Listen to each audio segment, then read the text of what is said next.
Hi everyone, it's Natasha and I wanted to share with you just a quick little thing about my Filofax. This is the pocket sketch that I won from Nadine. Thank you Nadine, who's Nadine TX here on YouTube.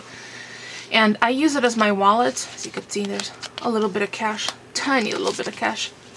So I do keep some organizational things in this wallet. I do have a calendar in here, so I'll just give you a quick view and then I'm going to show you how I created these little tabs using this Ellison Education File Folder Die.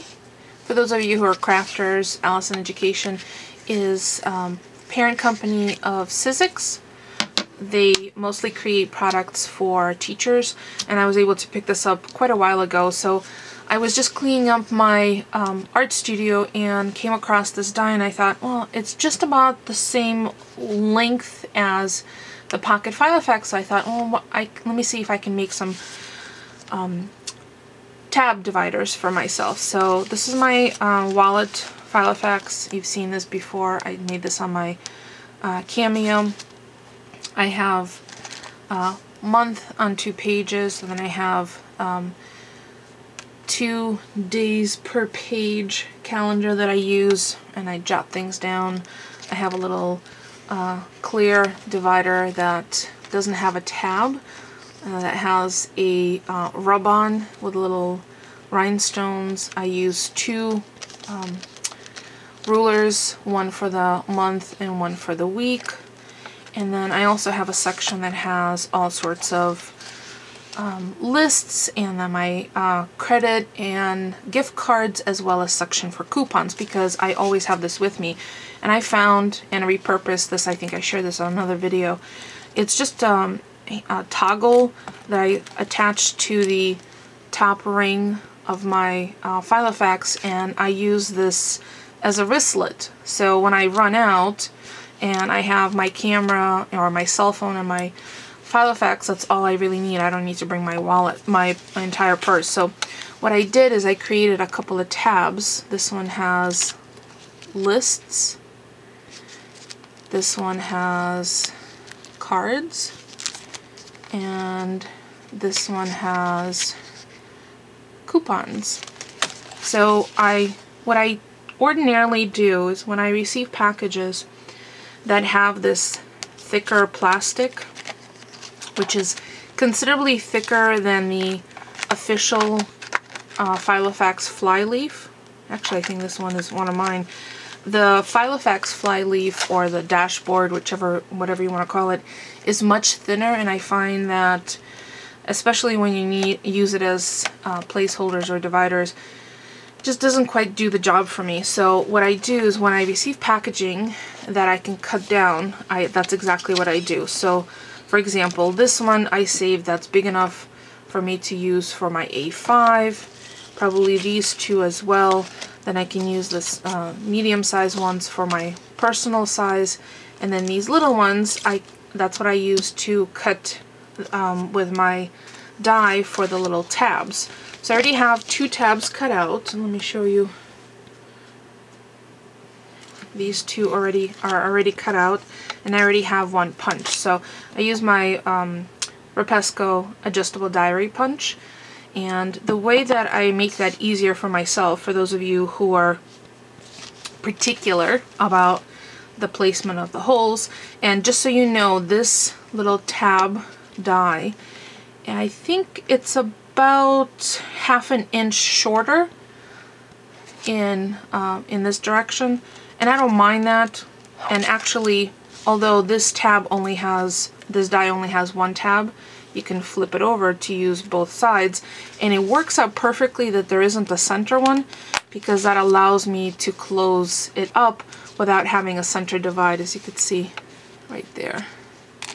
Sorry about the glare. You could see, had there been a center divide tab, this wouldn't close. So it worked out perfectly that I have both the, left and the right side one, but not the center one. So what I do to line this up, because it is ½ an inch shorter, all I did is I grabbed my ruler, and it's 4½ inches, so half of it is 2¼1/4, and then I marked with a temporary pen, and I also, that's another video that I shared, I hot glued on a little pom-pom that works as an eraser.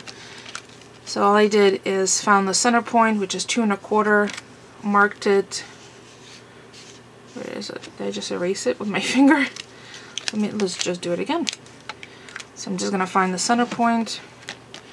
The width is 4 1/2, so the center point will be 2 1/4. So that's just about right here. You can see right there. And then I use my punch standing upright like this. And the reason I selected the center point, or chose to draw on the center point, because there's a center point on the punch. I always double check to make sure the centers, the sliding gauges for the punch are set back to the center, because that's the pocket size. And because I have multiple Filofaxes, I tend to cut different ones, so I want to make sure it's at the right place. So I'm just going to line it up with that center point marker that I did and just punch it like that. So now I have 2 more tabs that I could use in either direction. So you just flip them over, and now they're, see, even, completely even. So there's a quick little, the labels are from my P-Touch labeler, and it's at, I think it's the 1/2 inch clear. Yep, it's the 1/2 inch laminated clear, which fits perfectly on the edge of that tab. So I have all my labels and little spare scissors for trimming them back, all sitting in a box. So there you go. Now this will help me be a little more organized between my lists, various shopping lists and to-do things, my big ideas, which is another piece of acetate that I saved from recycled packaging, or upcycled from packaging, and it closes nicely. It doesn't interfere with my pen, and again, it's kind of a happy accident that there isn't a center divider, and that way the strap or the latch closes nicely. So there you go. If you have any questions, please feel free to ask. I'll be more than happy to respond. Don't forget to thumbs up. It's free for you and helps me out.